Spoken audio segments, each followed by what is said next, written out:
जो कहोगे मान लेगा।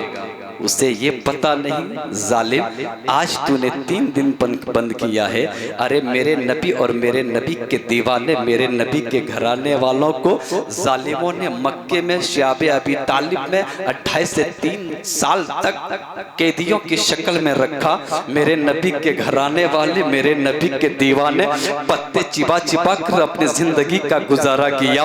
सूखे चमड़े पका पका कर खाते थे। दरख्त को छील करके जो पानी निकलता उसी को चूसता था। बच्चे तड़पते थे प्यास के लिए, पानी के लिए बच्चे तड़पते थे, औरतें तड़पती भूखे। नबी के घराने वाले 3 साल तक भूखे और प्यासे रहकर जिंदगी का गुजारा किया है। जब हम तक इस्लाम पहुंचा है, आमा जालिमों ने सोचा था हुसैन का पानी बंद कर दो, जालिमों ने सोचा था हुसैन को खाना बंद कर दो। अरे जालिम 3 दिन क्या, अगर 3 साल तक अगर पानी बंद कर देता, फिर भी मेरे नबी के घराने वाले नहीं ये हाथ देता, न नबी की शरीयत जाने देता। 3 दिन क्या, 3 साल तक भी रखो, मेरे आका हुसैन टस से मस नहीं होने वाले। इब्न साद ने कहा हुसैन क्या देखते हो, अब भी वक्त है, अपना हाथ दे दो, अब भी वक्त अपना हाथ दे दो। मेरे आका हुसैन ने सोचा किस हाथ को मांग रहे हो यार, जिस हाथ को कभी अम्मी फातिमा ने चूमा है, जिस हाथ को कभी हजरत शेर खुदा ने चूमा है, जिस हाथ को कभी नाने मुस्तफ़ा ने चूमा है, उस हाथ को मांगने की कोशिश करता।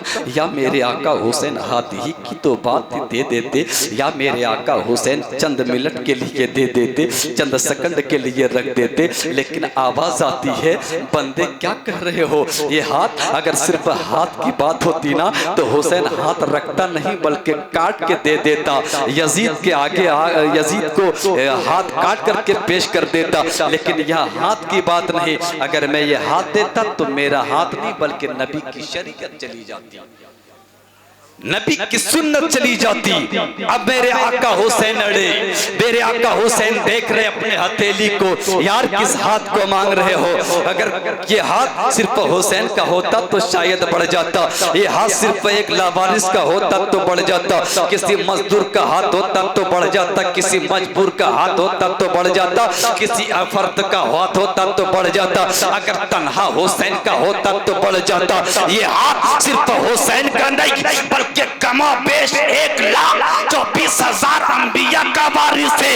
यह हाथ सिर्फ हुसैन का नहीं बल्कि इस हाथ पे आदम सफीकुल्लाह का हाथ है, इस हाथ पे नजीकुल्लाह का हाथ है, इस हाथ पे दाऊद खलीफतुल्लाह का हाथ है, इस हाथ पे साले तबीकुल्लाह का हाथ है, इस हाथ पे इब्राहिम खलीलुल्लाह का हाथ है, इस हाथ पे इस्माइल ज़बीकुल्लाह का हाथ है, इस हाथ पे मूसा कलीमुल्लाह का हाथ है, इस हाथ पे ईसा रूहुल्लाह का हाथ है, अरे इस हाथ पे खुद मुहम्मदुर रसूलुल्लाह का हाथ है। अगर मैंने ये हाथ दे दिया तो सिर्फ हुसैन का नहीं जाएगा, अगर मैंने ये हाथ दे दिया ना तो हजरत सिद्दीक की सदाकत जाएगी, हजरत उमर की अदालत जाएगी, हजरत उस्मान की सखावत जाएगी, हजरत अली की शुजाअत जाएगी। इसलिए मेरे आका हुसैन ने सर दे दिया पर हाथ ना दिया, अरे सर भी दिया, झुका हुआ नहीं बल्कि कटा हुआ। अब रियासत नोमानी को कह लेने दो कि झुका हुआ सर देना बुज़दिलों का काम है, कटा हुआ सर देना ये मतवालों का काम है। नारे तकबीर। पूरा मजमा कम से कम जवाब दें, इतनी बेहतरीन खिताब आप सुन रहे बड़ी खामोशी के साथ। नारे तकबीर, नारे रिसालत, उलमाए अहले सुन्नत, शहीद करबला कॉन्फ्रेंस, नारे तकबीर, नारे रिसालत। माशाल्लाह बहुत बेहतरीन खिताब। गोया के झुका हुआ सर देना बुज़दिलों का काम है, कायरों का काम है, और कटा हुआ सर देना दिल वालों का काम है, जिगर वालों का काम है। इसलिए मेरे आका हुसैन ने हाथ न दिया। मेरे आका हुसैन फरमाते, भाई जालिम, अगर हाथ ही देना होता तो मदीना छोड़कर क्यों आता? अगर हाथ ही देना होता तो मेरे आका नाने मुस्तफ़ा का रोज़ा छोड़कर नहीं आता। मेरे आका हुसैन एक एक करके सब शहीद होते गए, एक एक करके शहीद होते गए। मेरे आका हुसैन बच गए।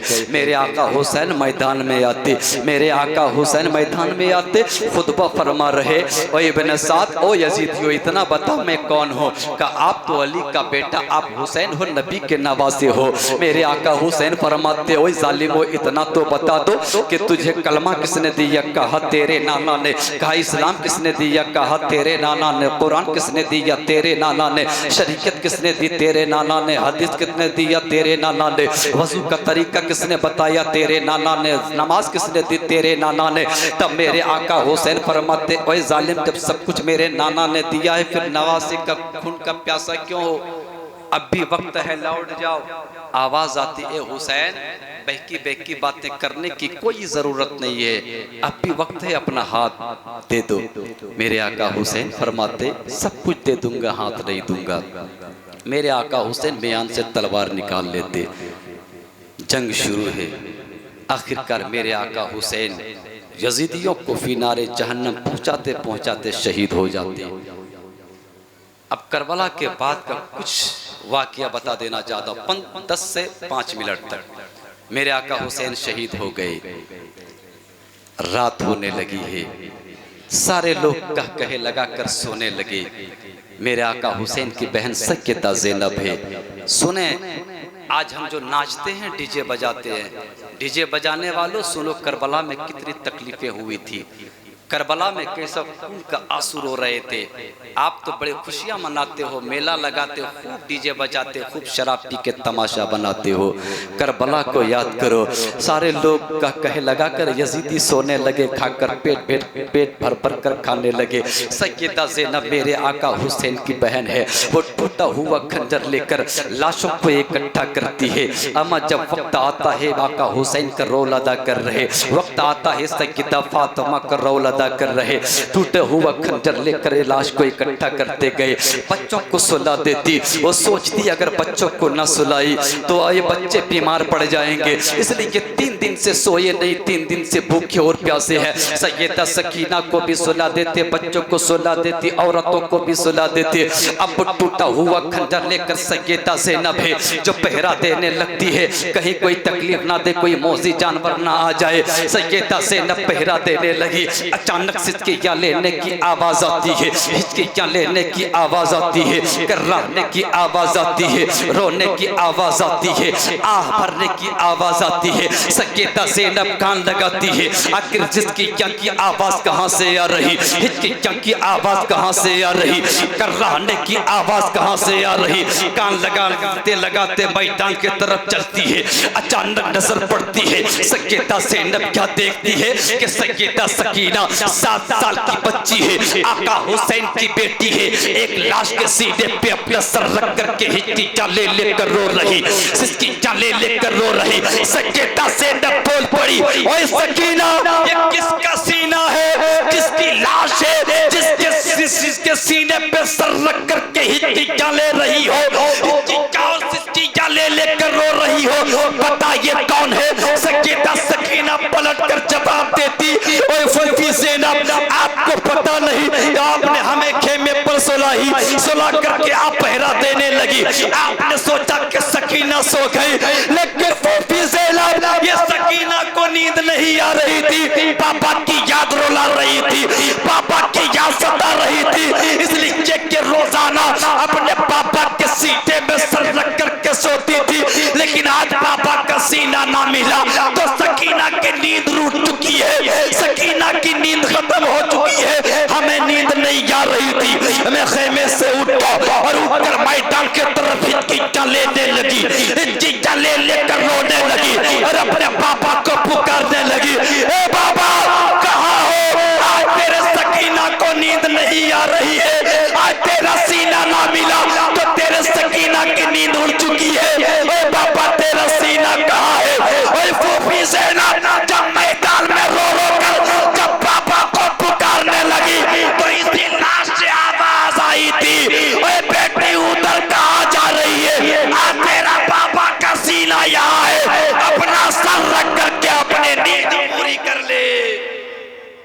सैयदा सकीना कहती फूफी ज़ैनब, इसी लाश से आवाज आई थी कि बेटी कहाँ जा रही हो, तेरा बाबा का सीना यहाँ है, आ अपना सर रख करके सो जा। मैं कहता हूँ यार, सब लोगों को शहीद कर दिया, औरतें बच गई थी, खेमे भी जला दिया गया, तो पत्ते भी छीन लिए गए। और वो रात इतनी कठिन की रात थी, जिस रात में आज हम लहवो लाइब में मुलव्विस रहते। हाँ साहब, आप खूब ढोल बजाते हो, बजाओ। किसके नाम पर बजाते हो? आका हुसैन के नाम पे बजाते हो ना। किसके नाम पे आप ढोल ताशे बजाते? आका हुसैन की शहादत पे बजाते हैं ना। अब्बास सलम बरदार के कटे बाजू के नाम पर डीजे बजाकर खूब चौराहों पर नाचते हो ना। हजरत अली अस्कर की लुटी हुई मासूमियत के नाम पर खूब बैंड बाजा आप बजाते हो ना। खूब आप हजरत कासिम लुटा हुआ सहरे के नाम पर आप मेला लगाते हो, तमाशा करते हो ना। खूब खुशियां मनाते हो, शराब पीकर चौराहों पर तमाशा करते और शराब पीकर या हुसैन का आप नारा लगाते हो ना। खूब खुशियां मनाते हो। मैं कहता हूँ यार, जिस नबी के आल की शहादत पे आप बोलो ताशे खुशियां मनाते हो, जब आपका घर में आपका बाप मर जाए तो मौलाना को बुलाकर कुरान ना पढ़वाना, बल्कि डीजे बजाकर बस्ती वालों को जमा करके खूब नचवाना। जब आपके घर में जवान बेटा मर जाए तो आप अपने घर में बैंड बाजा बजाकर खूब नाचना। जब आपका घर में एक लौता बेटा हो और जब आपका एक लौता बेटा मर जाए तो ढोलो ताशे बजाकर शराब पीकर खूब तमाशा करना। लेकिन किसी ने कहा हजरत कैसी बात करते हो, अम्मा जब बाप का साया सर से उठ जाता है ना, कयामत बपा हो जाती है। एक लौता बेटा मर जाता है तो दुनिया खत्म हो जाती है। अम्मा जब कोई मरता है उसके नाम पे डीजे बजाया नहीं जाता, बल्कि मौलाना को बुलाकर कुरान पढ़ाया जाता। मैं कहता हूँ यार, जब आपका बाप मर जाए मौलाना को बुलाकर कुरान पढ़वाते हो, आपका बेटा मर जाए मौलाना को बुला के कुरान पढ़वाते हो, आपकी माँ मर जाए मौलाना को बुलाकर कुरान पढ़वाते हो। और जब नबी के घर आने वाले शहीद हो गए, उनके नाम पे ढोल ताशे बजाते हो, उनके नाम पे डीजे बजाते हो। याद रखना डीजे बजाने वालों, अगर तुम्हारे पैगंबर के नाम पे ढोल ताशे बजाकर नाचते हो, मेरे नबी तुमसे चेहरा फेर लेंगे और शफाअत ना करेंगे। नारे तकबीर, बोले बोले नारे तकबीर, नारे रिसालत, मसलके आला हजरत, हजरत कारी रियाज अतहर नोमानी, जिंदाबाद जिंदाबाद जिंदाबाद। वाह हक है भाई, वाह। हम कहते हैं कि हुसैनी है यार, जो हुसैनी होगा वो परेशान नहीं होगा। जो हुसैनी होगा कोई उंगलियां उठा कर दिखा नहीं सकता। कहते हुसैनी है, लोग हमें मार रहे, लोग हमें रुसवा कर रहे। पहले अपने आप को देखो। फिरोज भाई, आखिरी बात, एक जवान ने एक बुजुर्ग से सवाल किया था कि हजरत आप बता दें कि इस्लामी हुकूमत कब नाफिज होगी, दुनिया में इस्लामी हुकूमत कब नाफिज होगी।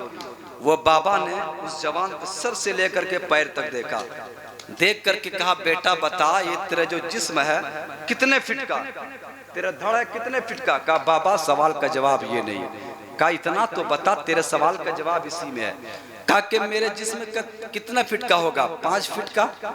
कहा कि बेटा तेरे 5 फिट का ये जिस्म में जब इस्लामी कानून नाफिज नहीं कर पाया, तेरे चेहरे में इस्लाम वाली दाढ़ी नहीं है, तेरे जिस्म में इस्लाम वाला लिबास नहीं है, तेरे अंदर इस्लाम वाला कैरेक्टर नहीं है, तेरे अंदर इस्लाम वाला किरदार नहीं है। जब अपने आप पर, अपने 5 फीट के जिस्म पर जब इस्लामी कानून नाफिज नहीं कर सकते, फिर पूरी दुनिया में इस्लामी कानून नाफिज करने चले हो। याद रखना, अगर इस्लामी कानून नाफिज करने हो तो मेरे गरीब नवाज जो मदीने से लाकर हिंदुस्तान की नगरी में इखलाको कैरेक्टरों सीरत मोहब्बत जो प्यार दिया उसको फॉलो कर लो, और जिस दिन से फॉलो करने लगोगे या भी कामयाब रहोगे। परवरदिगार से दुआ है मौला करीम जितने लोग हाजिर है मौला सब